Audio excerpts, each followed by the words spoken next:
जल का पात्र भरा हुआ रखा था नंदनार के यहाँ। सेठानी को मालूम पड़ा कि नौकर के कमरे में जल का पात्र भरा हुआ रखा है, सुबह वो जल का पात्र लेकर जाएगा। पात्र को सेठानी ने ढोल दिया। सेठानी ने पात्र को ढोला। नंदनार को नहीं मालूम कि जिस पात्र में मैंने जल भर कर रखा था देवादिदेव महादेव को चढ़ाने के लिए, वो सेठानी ने ढोल दिया। नहीं मालूम। नंदनार एक बेलपत्र के वृक्ष के नीचे से बेलपत्र लेने के लिए गया। शाम का समय, रात्रि का समय, कहीं टूटा हुआ बेलपत्र भूमि पर भी पड़ा हुआ मिल गया। रात्रि को तो मैं बेलपत्र नहीं तोड़ सकता, पर पड़ा हुआ बेलपत्र भी अगर मुझे मिल गया मैं बाबा को चढ़ाऊंगा। खेत की चिंता नहीं, 40 एकड़ खेत अगर ये हाँकेगा तो जा पाएगा। उसको मालूम है 40 एकड़ खेत में अकेला हाँक नहीं सकता, क्योंकि बेल नहीं है। बेल की जगह मुझे हल में जुतना पड़ता है, तब तो हाँकेगा। अब कौन, तो उसको मालूम है जा नहीं सकता, पर बेलपत्र तो लाके रख सकता हूँ। मेरा विश्वास करता है मेरा बाबा यहीं आकर बेलपत्र ले जाएगा। नंदनार बस अंदर भवन में गया। पात्र ढुले पड़े थे। नंदनार जल लेने के लिए फिर गया। रात्रि नंदनार जब जल लेने के लिए गया, सरोवर के द्वार पर सेठानी ने कुआं बावड़ी के दरवाजे पर द्वारपाल बिठा दिए कि इस बधुआ मजदूर को एक लोटा पानी नहीं मिलना चाहिए। नंदनार वापिस कमरे में आ गया। रात्रि भर नंदनार रोता रहा, रात भर रोया। सवेरे सवेरे 3:30 बजे 4 बजे रात को पूरे गांव में तहलका मच गया, हल्ला मच गया। लोग नंदनार का जय जय घोष करने लगे। गजब का नंदनार है रे। 40 एकड़ जमीन को नंदनार ने आधी रात को ही हाँक दिया। आधी रात को नंदनार ने 40 एकड़ जमीन को हाँक दिया। नंदनार तो हाथ में 2 पात्र, 2 कलश लेकर, 2 लोटे लेकर नंदनार रात भर एक खंबे से टिके हुए रोते हुए पड़े हुए थे। 40 एकड़ जमीन नंदनार ने हाँक दी। नगर में सूचना गई, सेठानी को सूचना गई, सेठ को सूचना गई। दोनों बाहर निकल कर आए। 40 एकड़ जमीन हाँकी हुई थी, उसमें बीज बोया हुआ था। सारे नगर के लोग आकर नंदनार को गले लगा कर कहते, नंदनार तूने ये 40 एकड़ जमीन को एक रात में कैसे हाँक दिया? नंदनार की आंख में जल भरा था। देखा तो दोनों लोटे जल से भरे थे। नंदनार ने कहा, ये मैंने नहीं हाँकी, ये लोटा जिसने भरा है उसी ने ये जमीन हाँकी है। वो शिव हो खड़ी है। गांव के लोगों ने कहा, जाओ नंदनार शंकर के मंदिर जाओ। नीचे पड़ी हुई बेलपत्र उठाकर, ना जाने कहां का जल भरकर नंदनार जब तिरुपुंगुर के मंदिर में, शंकर के मंदिर में पहुंचे, मंदिर में लोगों को मालूम पड़ गया, विद्वत जनों को मालूम पड़ गया कि कोई बधवा मजदूर आया है जिसके पास में जमीन पर पड़ी हुई बेलपत्र है। ना जाने कौन सी जगह का भरा हुआ जल है, ना जाने कौन सी जगह का भरा हुआ जल है जिसको लेकर आया है मेरा महादेव। दुनिया के लोग कहते हैं जिस नदी का जल भर रहे हो वो पवित्र है कि नहीं। याद रखना, दिल में पवित्रता का भाव होगा तो जिस नदी का जल भरोगे वो गंगा जल हो जाएगा। तुम्हारा भाव शुद्ध होना चाहिए, तुम्हारा मन शुद्ध होना चाहिए। जिसकी निगाह में गंदगी भरी होती है, जिसकी दृष्टि में गंदगी भरी होती है, उसको चारों तरफ गंदा नजर आता है। और जिसके दिल में गंगा और पवित्रता भरी होती है, उसे साधारण सा खड्डे का जल भी गंगा जल बन जाता है। उसके लिए जल बनता है। महाराज वो जल विद्वत जनों को लगा ना जाने कहां का जल भर कर लाया है, जमीन पर से उठाई हुई बेलपत्र लेकर आया है। उन्होंने शंकर भगवान के मंदिर के सामने जाकर सारे विद्वत जन, सारे दर्शनार्थी सामने खड़े कर दिए कि वो आने वाले बधवा मजदूर को शंकर का दर्शन नहीं होना चाहिए। सामने था नंदी, सामने शिवालय, दरवाजे पर लोगों को खड़ा कर दिया। नंदनार ने मंदिर में पहुंचते से बाबा का दर्शन नहीं कर पाए। दर्शन नहीं करा तो नंदी से कहा, बाबा जी नंदी से नंदनार कह रहे हैं, बाबा जी मुझे भोले बाबा का दर्शन नहीं हुआ, बाबा जी दर्शन करना है। इतने में तो नंदी ने कृपा कर दी।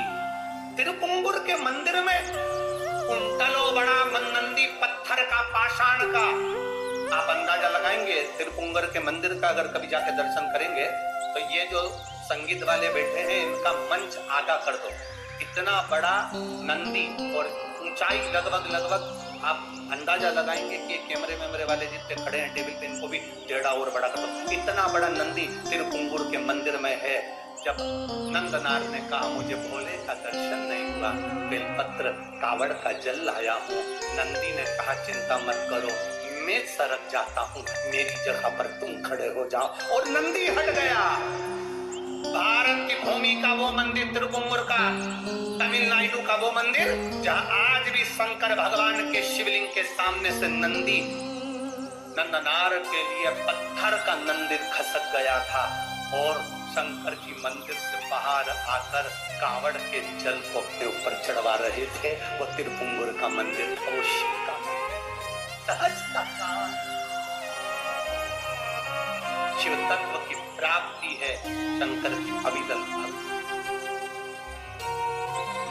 शंकर की अविरल। आप दिल से उसको रिझाएंगे, वो दिल से मिलेगा। आप दिल से उसको मनाएंगे, वो दिल से मिलेगा। आपकी दृष्टि के अनुकूल सृष्टि की रचना है। आपके मन में पाप भरा है, कपट भरा है, छल भरा है, बेईमानी भरी प्रपंच भरा, और त्रिपुंड लगाकर और खूब जोरदार कपड़े मपड़े पहनकर रुद्राक्ष की माला धारण कर भगवान को रिझाने का प्रयास करोगे, 24 घंटे बैठकर अभिषेक पूजन करोगे, मेरा महादेव प्रसन्न नहीं होगा।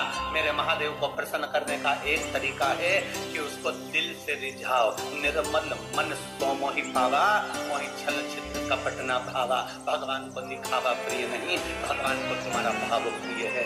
और मेरा विश्वास करता है जितने भी भक्त ये कथा को सुन रहे हैं, जहाँ सुन रहे हैं, आप लोगों के हृदय में शिव समाया है, तो मेरा महादेव तुम्हारी झोली को खाली नहीं छोड़ने वाला, भर कर ही भेजता है। उसकी तात्विकता संत बन गया, नंदनार संत बन गए। उसके बाद में उनको परिवार, कुटुंब, कबीला, कहाँ नौकर, कहाँ चाकर, किसी से मतलब नहीं। 2 लोटा जल सावन के महीने में दुनिया के लोग हंसते हैं, ये सियोर वाला महाराज तो हर कुछ करवाते रहता है। कई लोगों को बड़ी बड़ी विद्वत्ता में बैठकर बड़े बड़े विद्वान भी हमें अपशब्द कहने के लिए तैयार रहते हैं। इसमें तो अक्ल नहीं, सियोर वाले में तो लक्षण नहीं। कभी ऐसी बेलपत्र चढ़वा देगा, कभी मूंग का दाना चढ़वा देगा, कभी चावल चढ़वा देगा। आप दिल से उसको रिझाने का प्रयास करिएगा। दिल से 1 लोटा जल नहीं, सावन के महीने में 2 लोटा जल। अगर नंदनार की कथा सुने हो, त्रिजटा की कथा सुने हो, अभी तो आगे चरित्र, जरा कांवड़ के चरित्र सुनिए तो। राम जी, माता जानकी जी कांवड़ चढ़ाने जा रही हैं। माँ जानकी स्वयं कांवड़ चढ़ाने गई, क्या जरूरत पड़ गई थी माता? उस जल के महत्व को पहचानो, सारी समस्या का हल 1 लोटा जल। और सावन के महीने में 2 लोटा जल। लोग हंसते हैं, कभी कनेर का फूल चढ़वा देता है महाराज, कभी दुर्वा चढ़ा देता है, कभी समी का पत्ता चढ़वा देता है महाराज। लोग बड़े बड़े आश्चर्य में पड़कर अपशब्द कहते, ताने देते हैं, बड़ी बड़ी पीठों पर बैठकर अपशब्द कहते हैं, निंदा करते हैं 24 घंटे। फिर भी हम निंदा सुनने को तैयार हैं। बस आपसे इतना सा निवेदन है कि मेरे महादेव की भक्ति मत छोड़ना, तो वो तुम्हें नहीं छोड़ने वाला। उसका स्मरण मत छोड़ना, वो तुम्हें नहीं छोड़ने वाला। जपते रहो पंचाक्षर मंत्र नमः शिवाय, जपते रहो षडाक्षर मंत्र ओम नमः शिवाय, जपते रहो श्री शिवाय नमस्तुभ्यम, जपते रहो राम नाम, जपते रहो कृष्ण नाम। तुम्हारे भीतर भगवान की अविरल भक्ति को प्रारब्ध से, आनंद से प्रवेश कराने का प्रयास करना, वो तुम्हारे भीतर बैठेगा, आएगा तुम्हारे भीतर, कर जाएगा।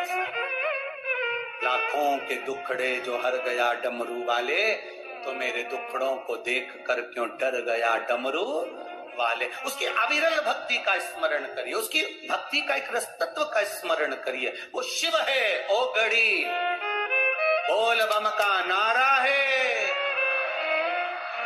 ये अविरलता भक्ति है आपकी, ये अभिधन्यता शिव तत्व की बात। महाराज भगवान ब्रह्मा विष्णु महेश पधार रहे हैं, जोरदार ताली बजाकर स्वागत करेंगे। निर्माल्य विसर्जन का एक क्रम चालू रखा है विठलेश्वर समिति द्वारा। जो लोग जुड़कर मां अन्नपूर्णा इंडस्ट्रीज सरिसीमा केशरवाणी, इनकी ओर से भी एक निर्माल्य विसर्जन का रथ चलाया जा रहा है। जोरदार ताली बजाएं।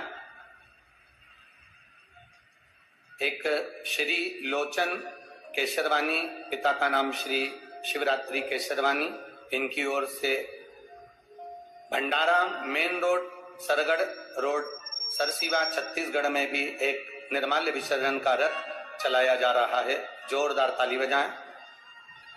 श्री संतोष सेन, श्री शिवशंकर निर्माल्य सेवा समिति शांति नगर वार्ड नंबर 17 दुर्ग में भी एक निर्माल्य विसर्जन का रथ चलाया जा रहा है। एक बार जोरदार ताली बजाएं। शिवशंकर निर्माल्य सेवा समिति शांति नगर दुर्ग छत्तीसगढ़ को बहुत बहुत साधुवाद इन सभी को, जिन्होंने निर्माल्य विसर्जन के रथ को चलाया है और नदी तालाब बावड़ी कुआं सरोवर को पवित्र रखना है, हमें अपने जलाशयों को शुद्ध रखना है। हमें इस भाव से हमारा जल है तो कल है, इसको जानकर समिति के साथ जुड़कर जो निर्माल्य विसर्जन का रथ चला रहे हैं उनको साधुवाद है। हर